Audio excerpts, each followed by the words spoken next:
how JD Vance is performing. He was brilliant in the debate against Tim Walz, and he's been out again taking aim at Kamala Harris's train wreck interviews. Here he is. But she walks into The View, and you would think that would be an interview, and you know what they asked her? They gave her a softball, an easy question. Really propaganda. They said, can you name a single thing where you disagree with Joe Biden? You know what she says? I can't really think of anything off the top of my head. Now, in her defense, I'm not sure she could think of anything off the top of her head, whether about Joe Biden's policies or anything else.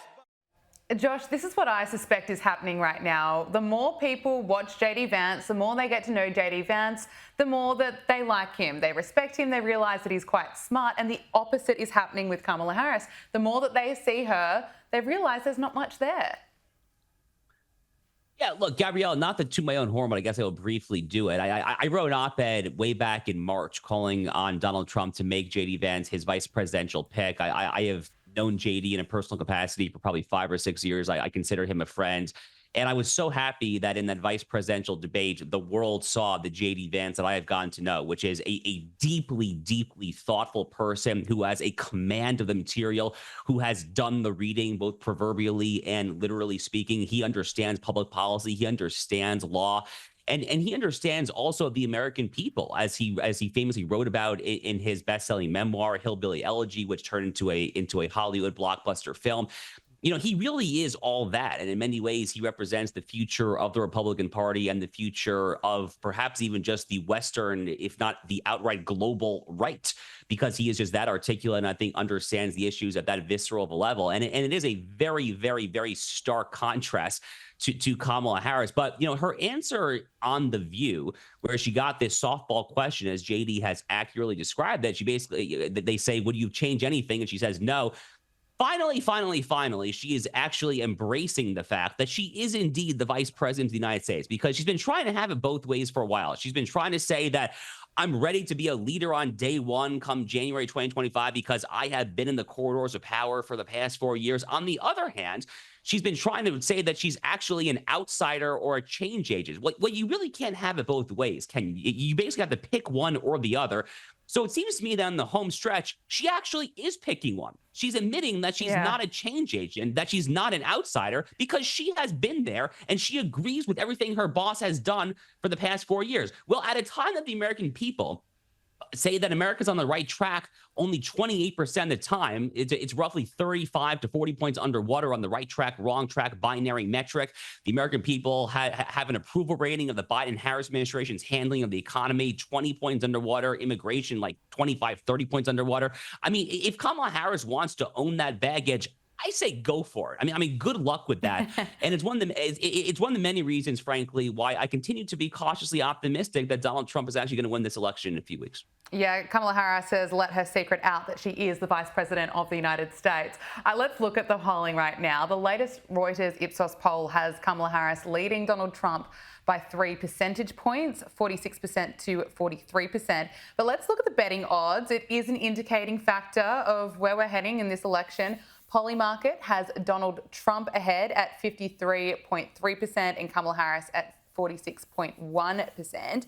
And, you know, of course, the most important state in this election is Pennsylvania. And in a new poll by Insider Advantage, it has Trump leading in that swing state, 49 to 47%. So, Josh, what's your assessment of where things are at this point in time?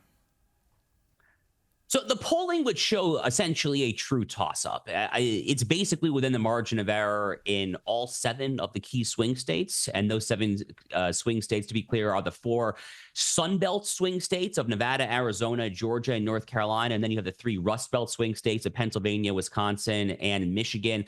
Donald Trump is all but assuredly going to win most, if not all, of those Sunbelt states. I think he's in very good shape in Arizona, Georgia. North Carolina is interesting because they just got whacked by this horrific Hurricane Helene. Who knows how that will impact the Postal Service, mail-in ballots and that. But nonetheless, he probably will be in good shape in North Carolina. Nevada could go either way, but he doesn't actually need Nevada. Republicans have not won Nevada at a presidential level since George W. Bush running for re-election back in 2004.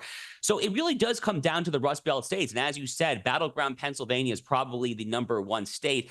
It depends on the poll. Right now, it's truly a dead heat in Pennsylvania. He's actually up by a couple points in the latest Quinnipiac poll in both with Wisconsin and Michigan, which is interesting because most people, including myself, tend to think that Pennsylvania is probably his easiest state of those three Rust Belt battle states. I think he's going to win Pennsylvania. I think that he's actually going to win basically all of these swing states for multiple reasons. One is that at a fundamental 35,000-foot altitude level, I personally have seen no evidence whatsoever that pollsters here in the United States have actually fixed their methodological structural flaws that led them to so epically botch both 2016 and 2020. And there's some crosstabs that show evidence for the fact that they have not corrected for this. For example, right now it shows that Donald Trump is barely leading, if at all, the senior citizen vote, the 65 and up demographic. That's just totally wrong. Donald Trump, for the past presidential elections, has won that by a sizable gap, usually 10 points or more. So that suggests that at least older liberals are disproportionately answering pollsters' phones, and that older conservatives still have kind of the shy effect where they won't talk to pollsters, stuff like that. And then on the other hand, just real quick, in an election like this that is this close, it's almost always the case that the late-breaking, late-deciding swing state voters, people who go into the ballot box and they pray for guidance, they can't make up their minds, they almost always vote against the incumbent party because they end up just redounding to the fact that because they can't make up their mind, they're not happy with the people in power. Okay, let's change it up. Well, one person in this race actually is the change agent, and it's not the person who is currently the vice president of the United States, Kamala Harris. We have heard from Donald Trump. He's taken aim at Joe Biden. Take a listen. For the last week, I have to, when we talk about funny or sad, I think it's more sad than funny. Yeah. He has one ability I don't have. Yeah. He sleeps. He can sleep. This guy goes on a beach and he lays down on one of those, 6 ounce, they weigh 6 ounces and he can't lift it. Josh, he has a point. Yeah. So, it's interesting. The modern Democratic Party, which really came into its current manifestation with the election of Barack Obama in 2008, I like to refer to it as a coalition of aggrieved interests, a coalition of the oppressed, maybe you want to say it.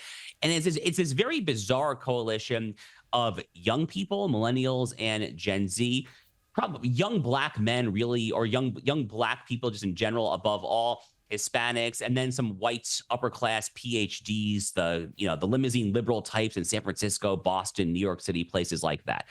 And when you look at the current way that the Obama coalition is holding up, it's really not holding up, actually. So Donald Trump is currently winning a historic not majority, but a historic percentage of young black men, upwards potentially as up to 25%, which it sounds like nothing, but it's actually a very, very high margin. To give some context for that, Black Americans voted for Barack Obama at a 95-5 ratio. So if Trump can actually win 25% of young black men, that would be a tremendous victory.